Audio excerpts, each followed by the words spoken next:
It reminds me of the movie Office Space too. Have you ever seen that movie? There's a fun bit about that, about rounding off to the nearest cent and collecting all those rounded off cents. It made me think about that when you said that. All right, here we go, friends. So, thank you for this.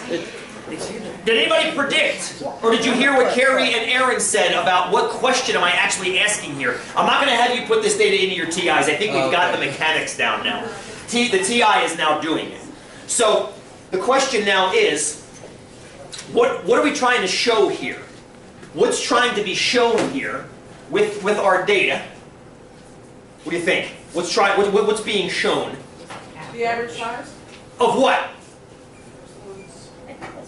Arms? I'm trying to see if there is any kind of a relationship between this part of your arm and this part of your arm. How many of you guys have seen, at some point, let me Google it real quick, and then hopefully I can spell it right. Vitruvian Man. I think that's right. I think it's right. Yep, there he is. Oh, yeah, look at it. Okay, how many of you have seen this picture at some point? If you were around for the COCC math contest last year, well, we made it a little more G-rated by putting the guitar over his junk. But what is Da Vinci doing in this image? He's showing that there are some common ratios that he believes are common to human bodies in general. How many of you have heard, if you put your arms out like this, fingertip to fingertip is the same as your height? How many of you have heard that? How many of you have heard to try on a pair of pants without trying on the pair of pants? Grab the pants around your neck. If they fit around your neck, on average, your neck is half the diameter of your waist. So if you leave the pants, check this at home. Take it here right now if you want. Measure your waist, measure your neck, divide them into each other, see if it's close to 2. Don't take your pants off, take your pants on. You got a tape measure. Try it right now, take your pants off. You've got tape measures. Measure your neck, measure your waist, and see if your waist is roughly twice your neck. That's the rule of thumb for that ratio. And there's all kinds of little ratios like that. There's all kinds of little ratios like that in the human body. One of them that I've heard is that there is an interesting one between the forearm length and the hand length.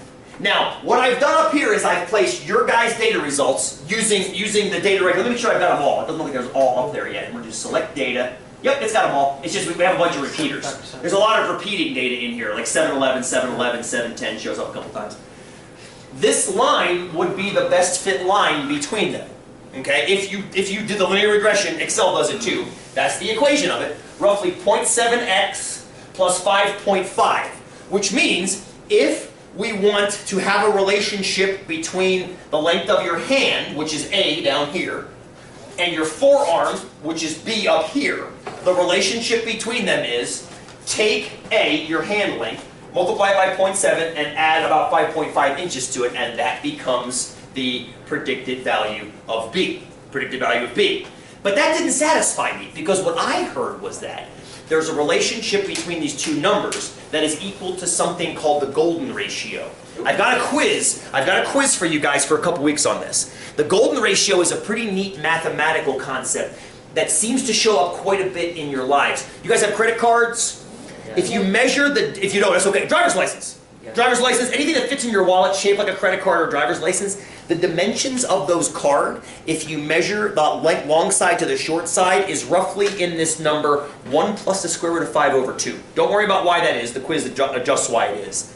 It's roughly 1.6, I believe, is the fraction, 1.6. It's called the golden ratio because it seems to show up in like aesthetically pleasing places. Another place, 3x5 photographs. Do you ever wonder why it's a 3x5? Or an 8x5? 8x5, 3x5, if you divide those dimensions up, they're close to 1.6. They're aesthetically pleasing. Why don't folks make 10x2 photographs? Because it's not aesthetically pleasing, yes? Now, you can get like Instagram filters or Instagram frames that allow you to do that, put a bunch of them together, kind of have fun with it. But it also gets your attention, you're like, that looks kind of weird, right? So a correct looking rectangle tends to follow the golden ratio.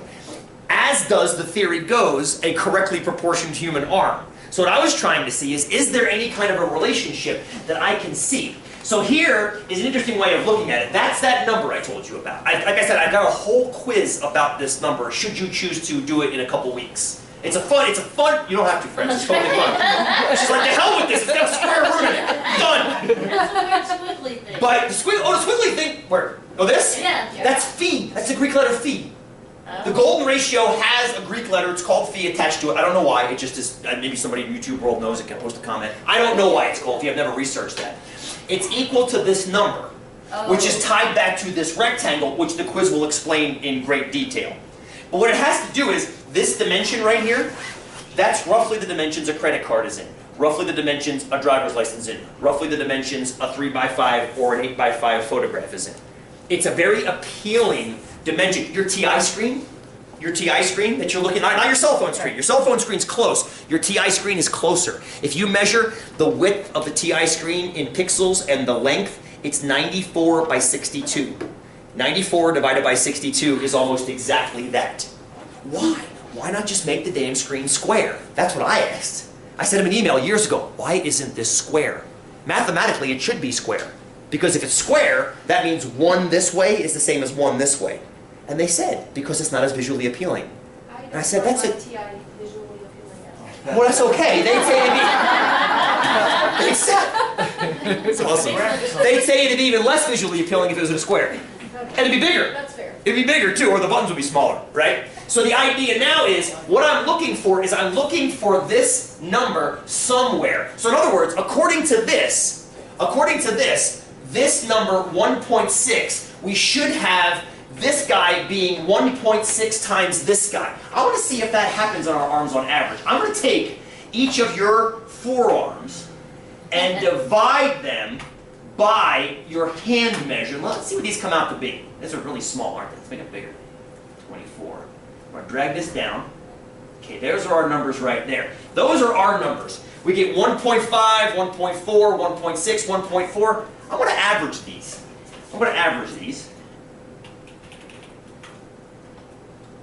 More on this on Monday. We're going to do more of this on Monday.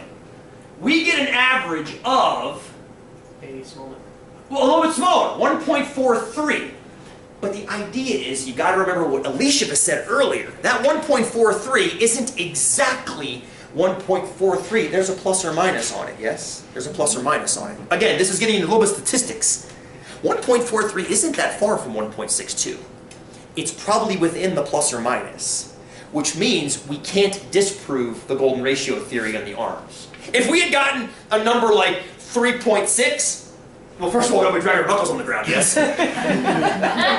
But we could probably then also disprove the golden ratio theory. Sorry, bad jokes. These are jokes, kids. But if you did it, we took females and did it.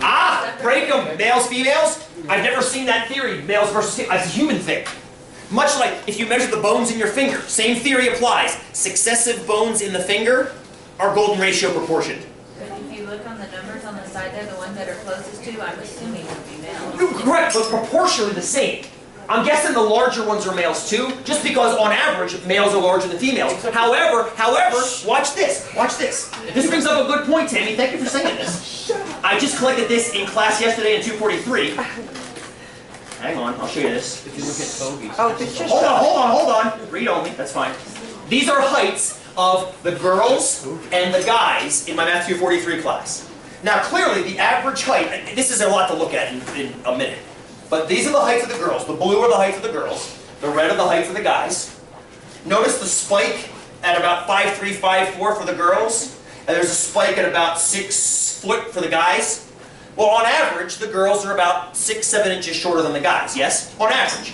But the spread of the heights is almost identical. Which means, yes, they're average shorter, but proportionately shorter.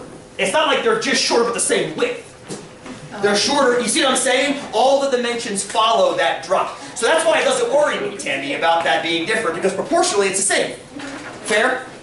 Good stuff. Yeah, I think Monday we're going to start outside. I will send an email, so check your email between now and Monday. It'll probably be the hill on the north side of Pioneer Hall.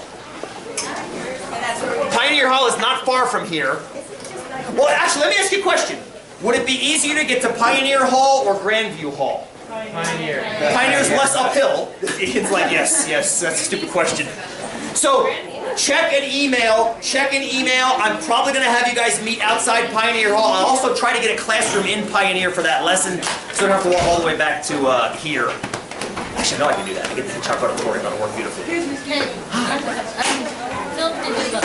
Okay. Yes. I'm going to make up an answer. The answer is blue. No, wait. Yes. No, Yeah, with a CD. Yeah, CD. Exactly. You're like, it's not working.